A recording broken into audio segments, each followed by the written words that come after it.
Come on. When does that That's happen? why you're watching us, ladies and gentlemen, because you want to get some positive vibes. You want to get some positive energy. You want people You to want to watch you. smile. You want to laugh. You want to spring in your step. And that's why we're here, to make you do cartwheels down the road, because this is why we are born, ladies and gentlemen. All of us are born to be happy, born to be joyful. It is our birthright, ladies and gentlemen. It is in our DNA. It is in every cell of our body to live a glorious life full of love, full of joy, full of freedom, to stare at every one of us in the eye and say, look, I am you, you are me, we are one. Connect to the sun, connect to the earth, connect to the sky, connect to the moon, the stars, and everything above and below and beneath and within. So that's why me and George are here. That's why you're watching. That's why we're going to create a better world, ladies and gentlemen. We are going to rewrite the world. We're going to rewrite the news. We're going to rewrite what it is to be human, ladies and gentlemen, by going back, by going forward, and by becoming present.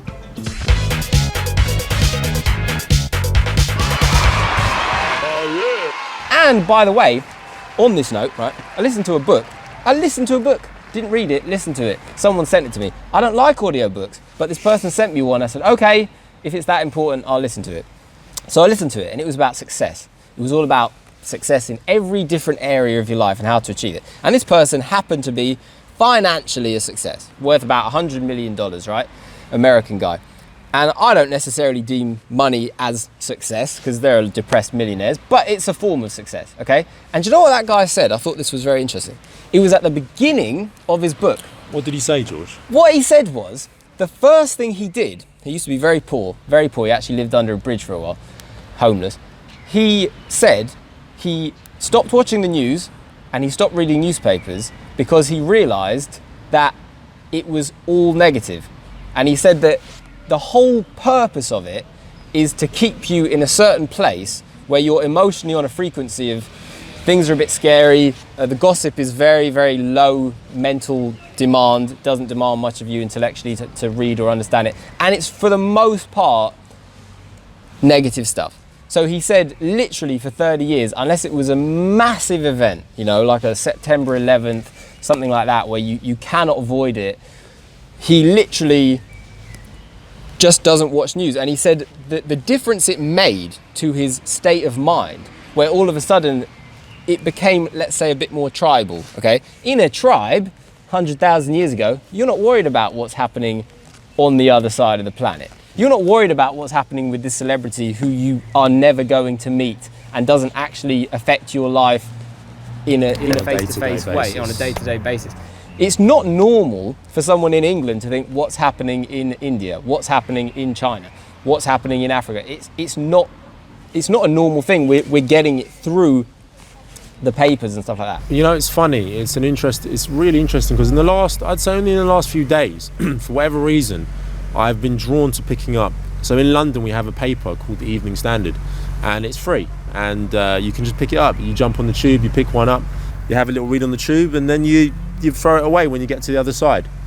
But what's interesting is there was a time where I would pick that paper up, really to become informed, right? I wanted to become informed. I wanted to know what was going on, you know, in the world, and I'd pick that paper up specifically for that reason. Yeah, I'd say in the most recent years, it really has completely changed, and now it's literally, I pick it up literally just for something to skim, just for something to look at. If I'm going to pick up the paper, I'll just have a quick look at it, I'll skim it, I'll have a quick read, and then I'll throw it away. But I'm not taking the information in properly. I'm not taking it in seriously anymore. I'm not trusting, I'm not believing in what I'm seeing, in what I'm reading, to the point where I'm really sort of trying to absorb it, right? It's not that big of a deal to me anymore, because I don't have that relationship to that medium anymore. And I think it's really interesting what you said about this rich guy who stopped watching the news and whatnot and stopped reading the newspapers. That's something I did a long time ago. I just don't watch the news. I don't turn on the BBC News or any of that stuff. If I want to know what's going on, I'll specifically have a look. But generally speaking, on a day-to-day basis, is not my purpose. So when I call my mum up and I say, "Mum, how you doing?" And she goes, "Yeah, I'm all right, Luke, how are you doing?" I said, "I'm fine." She says to me, "Have you heard what's happened? And I say, "Mum, honestly, I don't know what's happened. I don't know. Tell me what's happened." And the funny thing is, often I have the same conversation with my mum. And you know, the funny thing is, often my mum gets so worked up about these things. She's getting so worked up about what this person did or what's going on here, what Boris is up to, the Prime Minister of England. And it's interesting because on one hand, I think it's important to be informed on one level, right? You don't want to be completely in the dark about world affairs, right? That's true. You want to kind of have an idea of what's going on.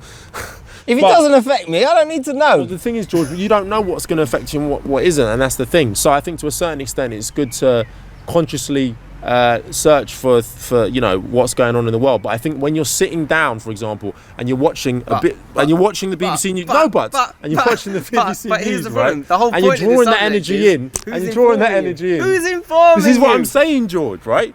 It's good to be informed if you can trust the informers. But this happened in Nazi Germany, and they said, don't worry, everything's going to be fine. And all the Jews went, they're not going to kill us, fucking hell. Like, we're all right, we'll get on that train. And before you know it, fucking followed what was said in the politics, didn't they? And they ended up in gas chambers, massacred. That was back then. Now it's worse. I'm not saying that we're having like Holocaust like that, but the news seems less trustworthy now than it did before. The European Union every year asks 1,000 people in each of 33 different countries what their trust level is in the printed media in those countries. Right down the bottom, could I ask you just to read the last 2 or 3 countries? Malta. Yeah, we get it. Okay. So you've got the United Kingdom is the lowest one. Perhaps there is a correlation between the kind of press which is robust, which creates a certain level. Well, this is the thing, right? This is what I'm trying to say, right? If you sit in front of the TV for 45 minutes and you're just sitting in front of the TV, headlines, this person dead, 1,000 people have been murdered, there's a bomb here, we're all gonna die. This is the kind of shit, this is the energy you're getting, right? And that kind of energy, that kind of frequency, that vibration, how do you feel after you've watched the news for 45 minutes, George? How do you feel? If you sit in front of the TV and you watch that kind of news, how do you feel when you get up? I don't think I've watched the news for 45 minutes in my entire life. I'll tell you the That's why you're so bright and breezy. I just don't watch it. I'll tell you 2 quick things about that.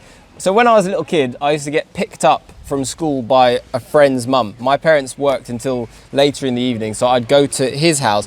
And first we watched cartoons, right? We watched CITV. I used to watch Reboot. I used to like Reboot, and I used to watch whatever kind of came on in the afternoon, the kids' cartoons. And then his mum always watched London Tonight, which was news. And she used to say, you should watch this. And that to me was so depressing. I remember sitting on the sofa with her and my friend, and whenever I saw the news, I think this is so bad. And the funny thing is it would sort of contrast the fact that I'd just been sitting there watching, Animaniacs and Tiny Toons, right, and that sort of stuff. So when you've just seen this amazing animation from Tokyo Movie Shinsha with the Warner Brothers logo all over it, and I'm going, oh my God, this is fucking amazing. This cartoon, right, took 8 months to animate, and I get to just sit here and enjoy it and take it in, and it makes me want to draw, and it makes me want to celebrate life and colour. And then all of a sudden I have to watch some fucking guy talking to me in a tone like this.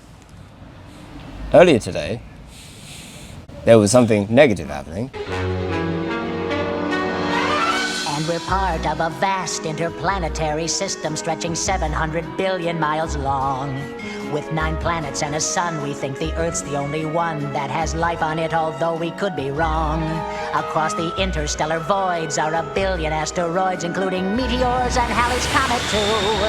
And there's over 50 moons floating out there like balloons in a panoramic trillion-mile view. It was just another dark day in their short lives. And still it's all a speck amid 100 billion stars in a galaxy we call the Milky Way. It's 60,000 trillion miles from one end to the other, and still that's just a fraction of the way. Just another dark day in their short lives, in their short lives, in their short lives. 'Cause there's 100 billion galaxies that stretch across the Just sky, another filled with dark constellations, day in their planets, short moons, lives. and stars. And still the universe extends to a place that never ends, which is maybe just inside a little jar. I knew it's that always, guy. It's always he that lived tone. near me, that guy. I used to see him in my shop. Honestly, the guy from London Tonight, the newsreader. And you know what? He was really nice. Off camera, he was really nice. He had a really gentle way about him. He was really soft, really easygoing guy. And it's interesting how he's in that position, right? He's in that position. He's telling you news. He has to be serious. He has to be stiff. He has to be straight. He has to give you this vibration. Non-biased tone. Right? And Apparently. It's interesting how, we get sucked into that world and we're absorbing all this information. But we're not just absorbing information, ladies and gentlemen. We're absorbing energy, Yeah, right? it's true. Isn't and it so true? It was a horrible energy. And some people are like, you completely... Well, I'm pretty informed, actually, in many different ways. Because when I hit my 20s, I thought, what's going on in the world? So I read a lot of books. I actually read books by John Pilger and a bunch of other people, books that were this long on how the world works and all that stuff. And some of it was fucking horrible. I hated it. So you go, is this the world I'm living in? It's a fucking nightmare. But I didn't watch the news. And then he met me, and completely then he realised it was an absolutely glorious, heavenly world. Completely had enough of it. I'll tell you one other quick thing, right? I think every single one of us knows. Now, I'm not saying, like, obviously, I heard about COVID-19, right? And yes, actually, I had COVID-19 and even had the antibodies to prove it, right? So it's not just like myth. So obviously, if there's a real serious pandemic, yeah, you do need to know about it. But we all know that if COVID-19 happened and you happened to be on an island somewhere, right, just chilling out there eating coconuts and stuff, and you didn't have a newspaper, and you didn't have the news, you wouldn't know. You wouldn't be scared. You'd have no idea. And it would just happen, and you'd be out there, you know, unaffected, and you wouldn't be worried about what's happening in the world. You'd just be like, well, that's that. I think that's a really, really important point, because I believe, and I've seen it in so many people's lives, including my own, that fear is so intoxicating, right? Fear is so infectious, right? And obviously COVID is a very serious thing. I'm not playing it down at all. It's good to be informed. But when does information then become just absorbing fear, right? When you're constantly just on the news, learning about this, learning about that. It has become just absorbing fear. Not when does, it has become. Exactly. When you go online to your social media or whatever, and everything, the whole timeline is just people posting articles about this many people have died, this many people are going to die, blah, blah, blah, blah, blah. It's never going to end, right? And then you go out your house and you've absorbed all this fear, and then you look at everyone else and everyone's got their masks on and everyone's all tense and tight and everyone's afraid, and you create this, literally this world, this society, this energy of fear. Now, is that a positive thing? You decide. I'm sure you would not say that's a positive thing, and no one would, right? No one wants to live in a world of fear. So that's where you have to draw the line. I think that's where you have to understand that, sure, you want to be informed, but when do you draw the line, George? When do you cut the cord? When do you get informed by something positive, right? When does that happen? When does that happen? That's why you're watching us, ladies and gentlemen, because you want to get some positive vibes. Exactly. You want to get some positive energy. You want to smile. You want to laugh. You want to spring in your step. And that's why we're here, to make you do cartwheels down the road, because this is why we are born, ladies and gentlemen. All of us are born to be happy, born to be joyful. It is our birthright, ladies and gentlemen. It is in our DNA, it is in every cell of our body to live a glorious life full of love, full of joy, full of freedom, to stare at every one of us in the eye and say, look, I am you, you are me, we are one. Connect to the sun, connect to the earth, connect to the sky, connect to the moon, the stars, and everything above and below and beneath and within. That's it. So that's why me and George are here. That's why you're watching. That's why we're going to create a better world, ladies and gentlemen. We are going to rewrite the world. We're going to rewrite the news. We're going to rewrite what it is to be human, ladies and gentlemen, by going back, by going forward, and by becoming present. We're going to rewrite the future. Well, you can't say it better than that. You cannot say it better than that. So all we'll do is we'll do a quick summary. We'll try to summarize. Do you trust the news? Well, even if you do, think about it like this. Does it make you feel good? Do you feel better because you watch the news? Or in fact, is it hurting you? Is it doing you harm? Is it basically the equivalent of taking something very negative into your mind over and over again? Think of it like this, right? We kind of know intuitively as adults that it's quite nice to read children fairy tales before they go to bed, to give them something nice and wonderful and beautiful and colourful that they can dream about, that they can think about, that they can ruminate on, so that they might wake up and feel actually positive and hopeful and optimistic about the world, because they can believe in beauty and morality, and they can learn something through things such as fairy tales that actually have a much deeper, relevant meaning. Things that took time and were thought about by, you know, great writers. But what do we take in half the time as adults by contrast? Negative shit with no real moral, with no real purpose, that was designed to be read and thrown away and forgotten about. Just negative, negative, negative, negative, negative. What you might find is, if you don't actually pay attention and maybe you pick up the fairy tales and you read something positive, you pick up a book by somebody like Ray Bradbury and you read one of his short stories before you go to bed, or you read a short story by Charles Beaumont, or the great Roald Dahl, who wrote countless, well, not, I wish he wrote countless, but he wrote many, many adult short stories that are equally beautiful and powerful and wonderful, and you put that into your brain before you go to sleep, guess what? You're gonna feel better. It's not an if, but maybe. It's a guarantee, because you are taking something positive. Guarantees, ladies and gentlemen. It is the equivalent of taking in sunlight versus taking in toxic waste. And what would you rather have in the morning? A bowl of sunlight or a bowl of toxic waste? Well, just be aware of it. Just be aware of it, because not only is it toxic waste, most of it ain't even true. They just fucking make it up to make a buck. Some of it's true, but guess what? If it's really true, it's going to be relevant in a year, 2 years, 3 years. It still will be talked about if it's all true. But what's being said this minute, next minute, next minute, if it's forgotten within 2-3 days and a week, probably wasn't worth reading in the first place. It was soap opera, designed to be thrown away. Anyway, on that note, it's been beautiful. You've been beautiful. You've been beautiful. Guys, I want to just say one final thing. When I stepped out of my front door today, I saw the world afresh. I saw the world anew. It was like being reborn into a new planet. I'd never seen anything. My street looked new. The cherry blossom on the trees were so vivid and colourful, so beautiful. And it reminded me of the effortlessness of how life can and should be, and how we need to live our life with direct experience, not always through the filter, through the lens of reading of a newspaper or of consuming the internet and being just totally associated with other people's opinions and point of views. Sometimes you need to just step outside, clear your mind, empty your spirit, and allow yourself to just be filled by what you see, what you feel, and what you hear. And that, my ladies and gentlemen, my friends, is why you need to, once you turn this camera off, step outside, feel the sunshine on your skin, feel the rain on your skin. It doesn't matter what it is. Connect with balance, with unbiased, with neutrality, with peace, and let the love pour in and pour out and be one with yourself. Thank you so much for joining us today, ladies and gentlemen. I can say so much more, but I don't want to. But I did want to sing 2 Beatles songs whilst we were talking. Nah, it's all right. One's a Paul McCartney song where he says, basically, feel the rain. You haven't felt the rain, my friend, till you felt it run down your back. It is a Paul McCartney line. And you made me think of that, how even rain can be a beautiful, wonderful thing. I met Paul McCartney once. Did you? In Regent's Park. Right, save it. That's coming up on the next video. See you later, Paul. We're going to have you on in the next episode. Bye. Bye.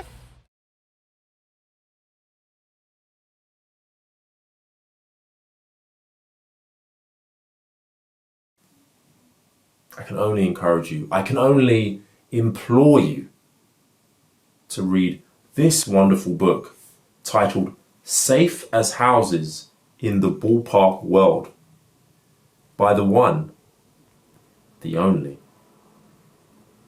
George Massey. It's just a veritable feast of goodness, all right? Get your nose and get it in this fantastic book. It is genuinely an absolute pleasure to have read it. I've loved every moment of it. It's full of amazing stories. I've literally got lost in the stories. They just transport you to another world. And that's what George is all about. He's about creating worlds, right? And transporting you there to help you to see things in a different way, to give you that enjoyment, perhaps a sense of relief. I don't know what you're going through, but guess what? Your life will be a lot better if you read this book. So get yourself on the Amazon, wherever it is you need to find it. It retails at a very, very reasonable price. And even if that is £1 million, that would still be a reasonable price because it's absolutely priceless. Read it. Read it now. Right now, that's what I'm gonna do.